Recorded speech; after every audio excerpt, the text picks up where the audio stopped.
오늘 보실 하나님 말씀은 데살로니가 후서 1장 1절부터 12절 말씀입니다. 데살로니가 후서 1장 1절부터 12절 말씀 보겠습니다. 바울과 실로아노와 디모데는 하나님 우리 아버지와 주 예수 그리스도 안에 있는 데살로니가인의 교회에 편지하노니 하나님 아버지와 주 예수 그리스도로부터 은혜와 평강이 너희에게 있을지어다. 형제들아, 우리가 너희를 위하여 항상 하나님께 감사할지니 이것이 당연함은 너희의 믿음이 더욱 자라고 너희가 다 각기 서로 사랑함이 풍성함이니, 그러므로 너희가 견디고 있는 모든 박해와 환난 중에서 너희의 인내와 믿음으로 말미암아 하나님의 여러 교회에서 우리가 친히 자랑하노라. 이는 하나님의 공의로운 심판의 표요 너희로 하여금 하나님의 나라에 합당한 자로 여김을 받게 하려 함이니, 그 나라를 위하여 너희가 또한 고난을 받느니라.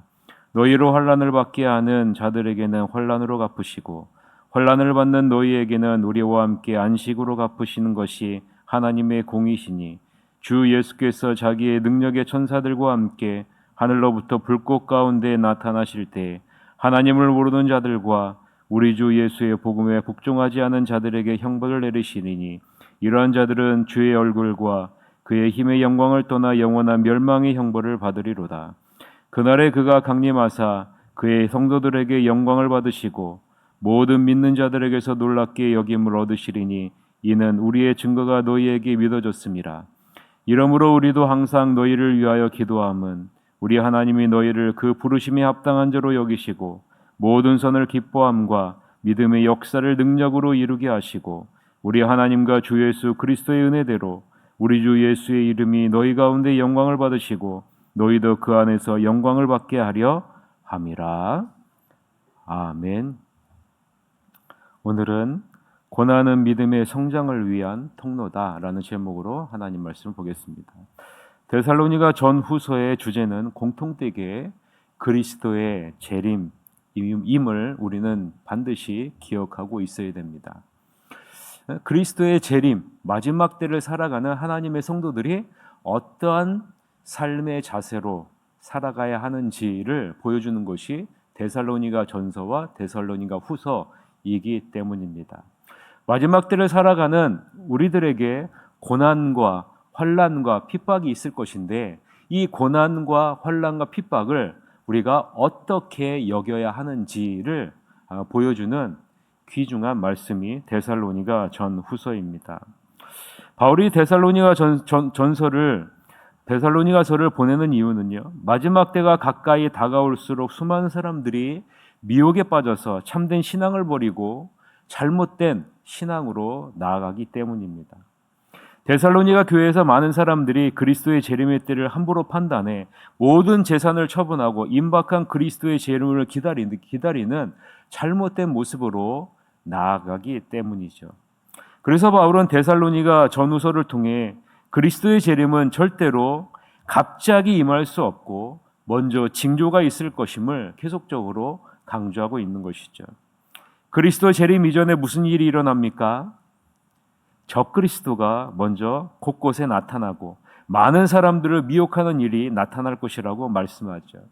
수많은 사람들이 자기의 신앙을 버리고 불법을 추종하는 일들이 일어나게 될 것이라고 말을 하고 있습니다. 바울이 강조하는 것은 그리스도의 재림 직전에 있을 일들에 대해 예고하는 시대적인 징조를 분별하고 잘못된 종말론에 미혹되지 말라는 것입니다. 영적인 분별력을 갖고 재림의 징조를 분별하는 하나님의 자녀에게는 절대로 그리스도의 재림이 갑자기 임할 수 없기 때문이죠. 바울은 데살로니가 전서를 보내고 나서 데살로니가 교회의 상황이 급변했다는 소식을 듣게 됩니다. 그래서 데살로니가 전서를 보낸 지 얼마 되지 않아서 이 데살로니가 후서를 적어서 보내고 있는 거예요. 바울이 주의 날이 이르렀다라는 이 잘못된 종말론에 흔들리고 있는, 두려워하고 있는 데살로니가 교인들의 모습을 들었기 때문에 그래요. 그래서 이들을 강건하게 흔들리지 않게 하기 위해서 적은 글이 데살로니가 후서입니다. 오늘 보면 1절서부터 이 내용을요, 데살로니가 후서 2장 1절서부터 4절에 기록하고 있는데, 여러분 한번 한 장 넘겨보시면 데살로니가 후서 2장 1절서부터 4절을 한번 보세요. 같이 한번 읽읍시다. 형제들아, 우리가 너희에게 구하는 것은 우리 주 예수 그리스도의 강림하심과 우리가 그 앞에 모임에 관하여 영으로나 또는 말로나 또는 우리에게서 받았다는 편지로나 주의 날이 이르렀다고 해서 쉽게 마음이 흔들리거나 두려워하거나 하지 말아야 한다는 것이라. 누가 어떻게 하여도 너희가 미혹되지 말라. 먼저 배교하는 일이 있고 저 불법의 사람 곧 멸망의 아들이 나타나기 전에는 그날이 이르지 아니하리니 그는 대적하는 자라. 신앙이라고 불리는 모든 것과 숭배함을 받는 것에 대항하여 그 위에 자기를 높이고 하나님의 성전에 앉아 자기를 하나님이라고 내세우느니라 라고 말하죠. 여러분, 이런 일이 있어야 마지막 때가 임한다라는 거예요. 시대적인 분별을 너희들이 갖고 있어야 한다라는 거죠. 데살로니가 교인들이 지금 어떤 오해를 갖고 있는지 아십니까? 주의 날이 이미 이르렀다라는 거예요. 재림의 날, 심판의 날이 이미 도래했다라고 이들이 오해하고 두려움 가운데 있는 거예요. 그들이 이렇게 생각하는 이유는 이겁니다. 지금 이들에게 있는 핍박과 환난과 고난이요, 점점 더 심해지기 때문에 그런 거예요. 그래서 핍박과 환난과 고난이 점점 심해지니 어때요? 그리스도의 재림이 이미 임했고 심판의 날이 이르렀다는 잘못된 가르침에 미혹되었다라는 거예요. 특히 당시 영지주의자들은요, 이런 얘기를 합니다. 너희들이 기다리고 있는 것은 이미 이르렀으나 너희가 인식하지 못하고 있기 때문이다라는 거예요. 이미 이르렀는데 너희가 인식하지 못하고 있다라는 거예요. 이런 잘못된 가르침에 지금 데살로니가 교인들은요, 더 두려움 가운데 흔들리고 있는 거예요. 그래서 바울은 쉽게 마음이 흔들리거나 두려워하지 말고 영적인 분별력을 갖고 미혹되지 말라라고 간절하게 이 편지의 내용 가운데 적어놓고 있는 겁니다. 특히 오늘 본문 데살로니가후서 1장은요, 바울이 데살로니가 교인들이 직면해 있는 박해와 환난과 고난에 대해 올바른 시선을 갖고 있어야 한다라는 것을 강조하고 있다라는 겁니다. 여러분, 우리에게 적용하자면 어떨까요? 지금 이 시대를 살아가고 있는 우리에게 있는 박해와 환난과 고난을, 어려운 상황을 우리가 어떻게 바라보아야 하는가, 이런 관점으로 우리가 이해해야 되겠죠. 일반적으로는 주님을 믿는 자에게 박해와 핍박이 너무 심하게 있게 되면 어떤 생각이 들어요? 그리스도의 재림이 코앞에 다가왔구나라고 생각이 듭니다. 그러나 바울은 그러한 시선의 변화가 필요하다라고 데살로니가 교인들에게 말하고 있는 거예요. 박해와 핍박이 심하고 그 박해와 핍박이 인내와 핍박을 통해서 우리가 점점 더 어려움이 있으면 우리가 어떤 시각으로 바라봐야 되냐면, 그리스도의 재림이 임박했다는 시선보다는 이것을 통해서 우리를 어떻게 만지고 있는가라는 이러한 시선으로 우리가 바라보아야 한다라는 거죠. 박해와 핍박을 인내와 믿음으로 견디고 있는 성도들에게 그리스도의 재림이 코앞에 다가왔다는 관점이 아니라 하나님이 성도들에게 박해와 핍박으로 인내할 수 있도록 은혜를 허락하시고 이것을 통해서 하나님이 우리 편에서 우리를 돕고 계신다라는 그러한 관점을 가져야 된다라는 거죠. 더 나아가 하나님은 박해와 핍박을 통해 우리를 하나님의 나라에 들어가기에 합당한 자로 만들고 계신다라는 그런 관점으로 우리가 바라보아야 한다라는 거예요. 이러한 잘못된 시선을요, 바울은 지금 바꾸기 위해서 데살로니가 후서를 데살로니가 교인들에게 보낸 겁니다. 3절서부터 5절인데요. 같이 한번 읽읍시다. 형제들아, 우리가 너희를 위하여 항상 하나님께 감사할지니 이것이 당연함은 너희의 믿음이 더욱 자라고 너희가 다 각기 서로 사랑함이니 풍성함이니 그러므로 너희가 견디고 있는 모든 박해와 환난 중에서 너희 인내와 믿음으로 말미암아 하나님의 여러 교회에서 우리가 친히 자랑하노라.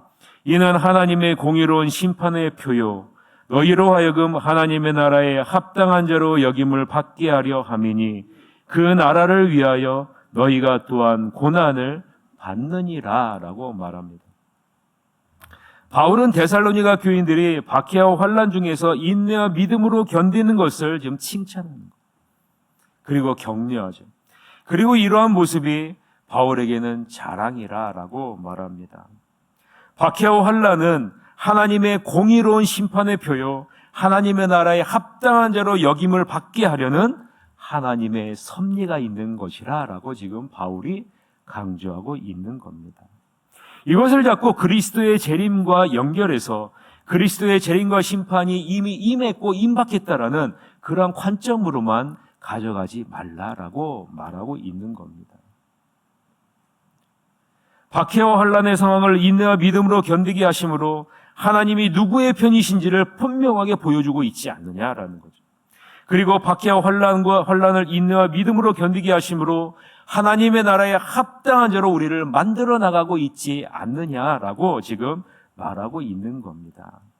여러분, 여러분의 삶 가운데 지나온 세월 혹은 지금도 여러 가지 많은 어려운 상황이 있습니까? 이것을 임박한 재림과 연결하기보다는 이것을 통해서 하나님이 내 편에서 나를 돕고 계신다. 그리고 하나님의 나라에 합당한 자로 지금 나를 만들어가고 있구나라는 이런 관점으로 여러분이 이해하시면서 인내와 믿음으로 이것을 잘 견뎌 나가야 한다라고 바울이 말하고 있는 거예요. 이것이 바로 하나님이 공의의 하나님을 드러내는 것이기 때문에 그런 거죠. 6절서부터 12절인데요. 같이 한번 읽읍시다. 너희로 환난을 받게 하는 자들에게는 환난으로 갚으시고 환난을 받는 너희에게는 우리와 함께 안식으로 갚으시는 것이 하나님의 공의시니 주 예수께서 자기의 능력의 천사들과 함께 하늘로부터 불꽃 가운데 나타나실 때 하나님을 모르는 자들과 우리 주 예수의 복음에 복종하지 않는 자들에게 형벌을 내리시리니 이런 자들은 주의 얼굴과 그의 힘의 영광을 떠나 영원한 멸망의 형벌을 받으리로다. 그날에 그가 강림하사 그의 성도들에게서 영광을 받으시고 모든 믿는 자들에게서 놀랍게 여김을 얻으시리니 이는 우리의 증거가 너희에게 믿어졌음이라. 이러므로 우리도 항상 너희를 위하여 기도함은 우리 하나님이 너희를 그 부르심에 합당한 자로 여기시고 모든 선을 기뻐함과 믿음의 역사를 능력으로 이루게 하시고 우리 하나님과 주 예수 그리스도의 은혜대로 우리 주 예수의 이름이 너희 가운데서 영광을 받으시고 너희도 그 안에서 영광을 받게 하려 함이라라고 말하죠. 바울은 분명하게 말합니다. 하나님의 심판의 공정함을 누구도 의심하지 못하게 할 것이라라고 말하고 있습니다. 그리스도인을 괴롭히는 자들은요 반드시 고통을 당하게 될 것이고 고난받는 신자들은 그리스도의 재림에 대해 안식을 얻게 될 것이라라고 말하고 있는 거죠. 불꽃 가운데 심판자로 임하는 주님은 두렵고 대단히 강력한 모습으로 오셔서 불신자들의 마음에 두려움을 주실 것이라라고 말하고 있는 겁니다. 반면에 마지막 때의 주님은 다시 오셔서 영광을 받으시고 믿는 자들에게 놀랍게 여김을 얻으실 것이라라고 말합니다. 그리스도의 모습과 같은 거룩한 영광의 모습으로 우리를 변화시켜 줄 것이다 라고 말하고 있는 거예요. 이것이 마지막 때에 이루어질 일이라는 거예요. 그러니 지금 너희에게 있는 고난과 핍박과 환난을 바라보면서 두려워하지 말라는 거예요. 주님의 날이 이미 임했다, 심판의 때가 이미 임했다는 거짓된 속임수에 넘어가지 말라는 겁니다. 이것은 하나님의 공의를 나타내기 위한 하나님의 표다라고 지금 말하고 있는 것입니다. 여러분, 여기에 포함된 사람이 데살로니가 교인들이라고 바울이 강조하고 있는 거예요. 하나님은 이미 하나님과 데살로니가 교인들과 하나가 되어서 하나님은 우리와 하나가 되어서 우리를 도우시고 공의의 하나님으로 반드시 나타날 것임을 너희들이 바라보면서 힘을 내라라고 지금 말하고 있는 겁니다. 여러분, 바울의 의도를 파악하셨습니까? 잘못된 종말론에 미혹되지 말라라는 시대적인 징조를 바라보면서 영적인 분별력을 갖고 오늘 하루를 하나님이 내 편에서 싸우시는 그 은혜를 누리면서 하나님의 나라에 합당한 자로 여김을 받으시기에 합당한 자로 여김을 받은 우리를 만들기 위해서 지금도 노력하고 계시는 주님을 바라보면서 살아가라라는 겁니다. 여러분, 잊지 마십시오. 하나님은 여러분과 하나 된 존재입니다. 하나님이 여러분 편에 서셔서 인내와 믿음으로 박해와 환난을 견디게 하십니다. 하나님의 나라에 합당한 자로 지금도 여러분을 만들고 계신다는 사실, 이 사실을 잊지 마시고 언제나 흔들리거나 두려움에 떨지 말고 영적인 분별력을 갖고 하루하루를 그리스도가 주시는 은혜를 따라 살아내시는 여러분이 되시기를 바랍니다. 아무쪼록 성도에게 고난은 우리를 온전하게 하고 믿음의 용량을 키우는 과정임을 여러분 꼭 기억하시기를 바랍니다. 고난을 통해 하나님은 우리의 편이심을 보여주십니다. 고난을 통해 하나님의 나라에 합당한 자로 우리를 만들어 나간다는 이 사실을 잊지 마시고 모든 상황이 우리의 믿음을 성장시키기 위한 하나의 방편으로 주셨다는 사실을 잊지 마시고 오늘도 이 주님을 굳건하게 붙잡고 날마다 승리하는 여러분이 되시기를 주님의 이름으로 간절히 축원합니다. 우리 다 같이 통성으로 기도합시다. 하나님의 나라에 합당한 자가 되기 위해 현재 내가 당하는 고난을 의연하게 감당하게 하여 주시옵소서라고 기도하시고 10월 20일 있을 새세명 축제를 통해 하나님 우리 새하늘교회가 하나님 보시기에 아름다운 모습으로 성장할 수 있도록 인도해 주시옵소서라고 우리 다 같이 통성으로 기도하시러 가도록 하겠습니다. 사랑이 많으신